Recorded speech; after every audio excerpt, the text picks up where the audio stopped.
विस्तव ना दिला, लक्षात ठेवा, साधूस विस्तव ना दिला त्याचा हा प्रत्यय आला, लक्षात ठेवा.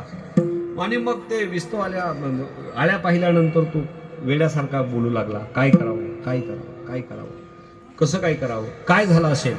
आणि मग त्याच्या लक्षात आलं, अरे वा बरोबर आहे, जानकीराम सोनार हा विस्तव ना दिल्याला म्हणून येता झाला राग भगवंता कारणे, चिंचवणे ते सोनाराचे नासले अक्षय तृतीयेचे, प्राण घातक किड्याचे झाले त्यात साम्राज्य, अवघे टकमक पाहती नाका पदरलावी ती एकमेका सांगती, हे चिंचवणे खाऊ नका, लक्षात ठेवा. आता मग पाहुणे रावळे आले आणि आता उपवाशी परत जाणार. जानकीरामाने विचार केला, अरे असं नाही. मग जानकीराम म्हणाला, साधूस विस्तव ना दिला त्याचा हा प्रत्यय आला, धन्य धन्य हा गजानन. तो धावत धावत गेला, महाराज क्षमा करा, मी चुकलो, अपराध घडला माझ्याकडून, मी तुम्हाला विस्तव देणार नाही बदलो, म्हणूनच हे चिंचवणे नाचलंय, या चिंचवण्यात आळ्या पडल्या. महाराज म्हणाले, अरे काही वेळा झालास काय, कुठे